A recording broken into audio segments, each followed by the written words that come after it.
আসসালামু আলাইকুম। আমি মোহাম্মদ স্বপন সরকার, কোনাবাড়ী বিশ্ববিদ্যালয় কলেজের পক্ষ থেকে জানাচ্ছি সবাইকে শুভেচ্ছা অভিনন্দন। তো আজকে আমি আলোচনা করব অনার্স লেভেলের BBA honours second year department of accounting এর ইন্টারমিডিয়েট অ্যাকাউন্টিং। ইন্টারমিডিয়েট অ্যাকাউন্টিং একটা গুরুত্বপূর্ণ সাবজেক্ট। তো আমরা চেষ্টা করি আজকে আমাদের টপিকসটা কি আমরা সেটা একটু দেখে নেই। আজকে আমাদের টপিকস হচ্ছে ইন্টারমিডিয়েট অ্যাকাউন্টিং বইয়ের চ্যাপ্টার 7 ক্যাশ ফ্লো স্টেটমেন্ট। এটা IAS 7 মানে ইন্টারন্যাশনাল অ্যাকাউন্টিং স্ট্যান্ডার্ড 7 অনুযায়ী গঠিত। এটার কাকে বলে, কি করতে হয় সেটা আমরা আজকে শিখব। What is cash flow statement? তো IAS 7 এর মতে the statement of cash flow shall report cash flow during the period clarified by operating, investing and financial activities.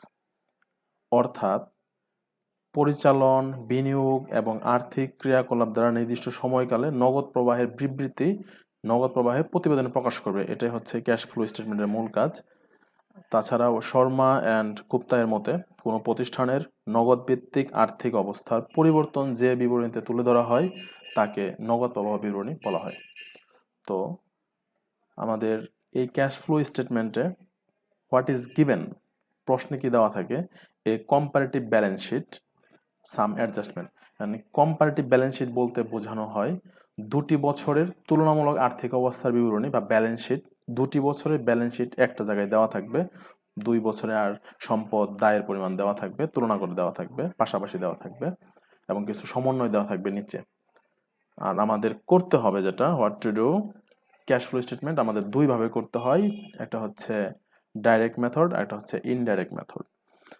Indirect মেথডটা একটু সহজ, ডাইরেক্ট মেথডটা একটু তুলনামূলক কঠিন, কারণ এটার মধ্যে একটু গণনা কাজটা বেশি করতে হয়। আজকে আমরা ইনডাইরেক্ট মেথড নিয়ে আলোচনা করব, পরবর্তী ক্লাসে আমরা ডাইরেক্ট মেথড নিয়ে আলোচনা করব।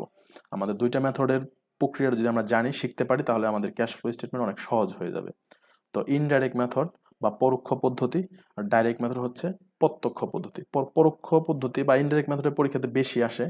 যদি কোনো বছর পরীক্ষার প্রশ্ন হার্ড হয় তাহলে ডাইরেক্ট মেথডটা চলে আসে। ইনডাইরেক্ট মেথডটা সহজ, ডাইরেক্ট মেথড তুলনামূলক একটু কঠিন।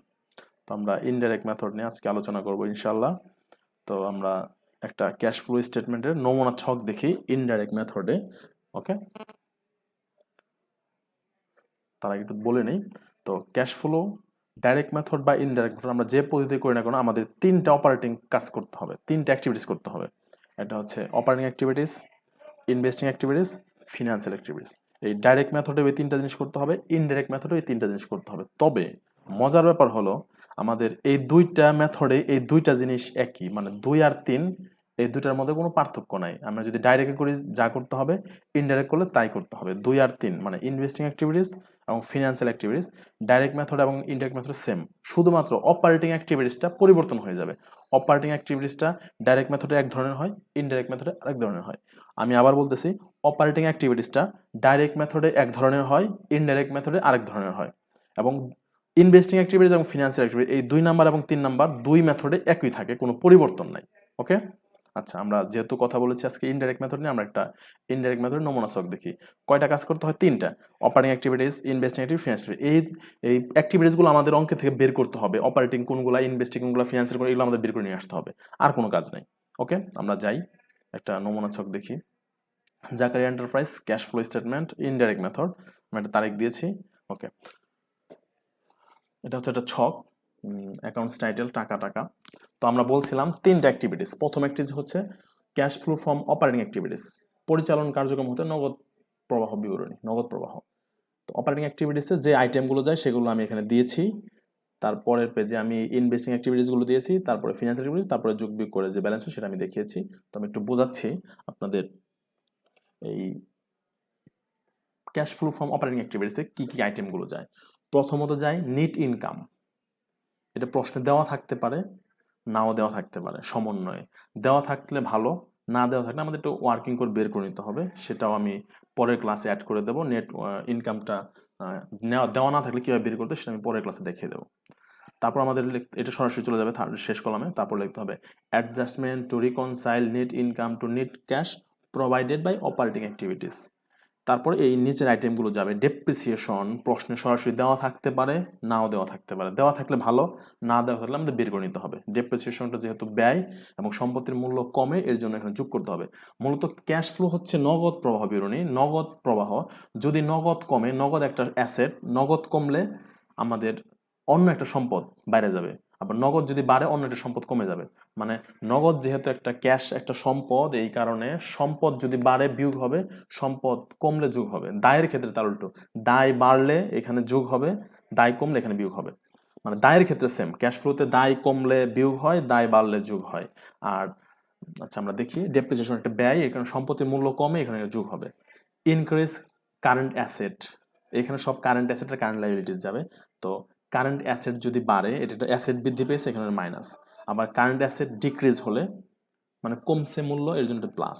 আবার লাইবিলিটিস ইনক্রিজ মানে বৃদ্ধি পেয়েছে, টাকাও বৃদ্ধি পেয়েছে। কারেন্ট লাইবিলিটিস ডিক্রিজ হয়েছে, মানে টাকাও হ্রাস পেয়েছে। আর এই দুটো জিনিস আমাদের ওয়ার্কিং করে বের করে নিতে হয়। লাভও হতে পারে, লস হতে পারে। Gain on sell of fixed asset, স্থায়ী সম্পত্তি বিক্রি করে যদি কোনো প্রফিট হয়, সেটা বিয়োগ করতে হবে। লাভ হলে বিয়োগ।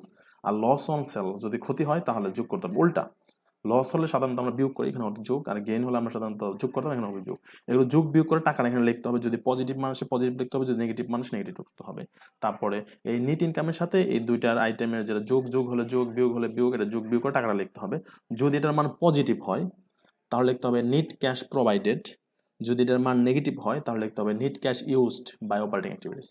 আমি আবার বলতেছি, মানটা এটার সাথে এটার যোগ বিয়োগ করে মানটা যদি পজিটিভ আসে, তাহলে লিখতে হবে net cash provided by operating activities. আর যদি নেগেটিভ আসে, তাহলে লিখতে হবে net cash used by operating activities. আমরা প্রথম, মানে এই যে অপারেটিং অ্যাক্টিভিটিসের এর বাইরে আর কোনো আইটেম নাই। ইনডাইরেক্ট মেথডে এই কটা আইটেমই যায়। Depreciation, current asset, current liabilities, আর সম্পত্তি বিক্রিত লাভ ক্ষতি, এর বাইরে আর কোনো আইটেম যায় না। এগুলো যোগ বিয়োগ করে আমাদের প্রোভাইডেড বা ইউজড বাই অপারেটিং অ্যাক্টিভিটি লিখতে হয়। 2 নাম্বার ছিল আমাদের cash flow from investing activities. এই ইনভেস্টিংয়ে শুধুমাত্র দুইটা আইটেম যায়, অনলি দুইটা আইটেম। একটা হচ্ছে কি, স্থায়ী সম্পত্তি ক্রয় করলে টাকা কমে, এর জন্য বিয়োগ। আর স্থায়ী সম্পত্তি বিক্রি করলে টাকা বাড়ে, এর জন্য যোগ। স্থায়ী সম্পত্তি ক্রয় করলে টাকা কমে, এর জন্য বিয়োগ। আর স্থায়ী সম্পত্তি বিক্রি করলে টাকা পাওয়া যায়, এর জন্য যোগ। এর বাইরে আর কোনো আইটেম যায় না। যোগ বিয়োগ টাকাটা বাইরে দিতে হবে আগের মতোই। যদি যোগ হয় তাহলে প্রোভাইডেড, আর যদি বিয়োগ হয় তাহলে হবে ইউজড বাই ইনভেস্টিং অ্যাক্টিভিটিস। এটা রেখে দিতে হবে, এটার কারোর সাথে যোগ বিয়োগ নাই। 3 নম্বরে আছে আমাদের activities cash flow from financial activities. এই ফিনান্সিয়াল মানে অর্থনৈতিক যত লেনদেন আছে সেগুলো যাবে। কমন স্টক ইস্যু বা শেয়ার ইস্যু বা মূলধন আনয়ন, এগুলো যদি আনা হয় তাহলে যোগ হবে, কারণ দায় বৃদ্ধি পেয়েছে, মানে নগদ টাকা বৃদ্ধি পেয়েছে। ড্রয়িং মানে দায় হ্রাস পেয়েছে, এর জন্য বিয়োগ হবে। পেমেন্ট টু ডিভিডেন্ড, যদি লভ্যাংশ প্রদান করা হয় তাহলে বিয়োগ হবে। বন্ড যদি ইস্যু করা হয় তাহলে আমাদের টাকা পাই আমরা, যোগ হবে। রিডেমশন অফ বন্ড, বন্ড যদি আমরা পরিশোধ করে দিই তাহলে বিয়োগ করতে হবে। Payment of long term loan, mortgage, কোনো দীর্ঘমেয়াদী দায় যদি পরিশোধ করা হয় তাহলে আমরা টাকা কমে বিয়োগ করতে হবে। এগুলো যোগ বিয়োগ করে টাকাটা বাইরে দিতে হবে আগের মতোই। যোগ যদি মান যদি পজিটিভ আসে তাহলে নেট ক্যাশ প্রোভাইডেড বাই, আর যদি নেগেটিভ আসে তাহলে নেট ক্যাশ ইউজড বাই। এটা করে একটা ব্যালেন্স পাওয়া যাবে, এটাকে না বলা হয় নেট ক্যাশ ইন চেঞ্জ, মানে এত টাকা আমাদের সারা বছরে পরিবর্তিত অর্থের পরিমাণ। এটার সাথে আমরা যদি ওপেনিং ক্যাশ, অঙ্কের যে বিগত বছরের ক্যাশটা দেওয়া, সেটা যদি যোগ করি তাহলে এই বছরের ক্যাশ অ্যাট ইন্ড, মানে চলতি বছরের হাতে নেওয়ার সাথে মিলে যাবে। তো আমরা অঙ্কটা এইভাবে, মানে অঙ্ক করার শেষে আমরা বুঝতে পারবো যে অঙ্কটা হয়েছে কি হয় নাই। যদি আমাদের এই ক্যাশ ইন চেঞ্জের সাথে প্রারম্ভিকটা যোগ করার পরে সমাপনীটা অঙ্কে দেওয়া থাকে, সেটা না মিলে, তাহলে বুঝতে হবে আমাদের অঙ্কটা ভুল হয়েছে। ওকে, তোমরা এটা নিয়মটা বারবার বাসায় দেখবা। সকল স্টুডেন্টের প্রতি আমার অনুরোধ রইল, বাসায় অবশ্যই এই অঙ্কের নিয়মটা দেখবা। এই যে cash flow from operating activities এটা, এবং cash flow from investing activities, financial activities, এই 3টা অ্যাক্টিভিটিস তোমরা মুখস্থ করবা, বাসায় রুলস দেখবা। কোনো সমস্যা হলে কমেন্ট সেকশনে জানাবা। এবং এই অঙ্কের মধ্যে এই জিনিসগুলো যায় না, নন ক্যাশ অ্যাক্টিভিটিস আছে। Issue of bonds against land, parts of asset against, আমি 2টা উদাহরণ দিয়েছি।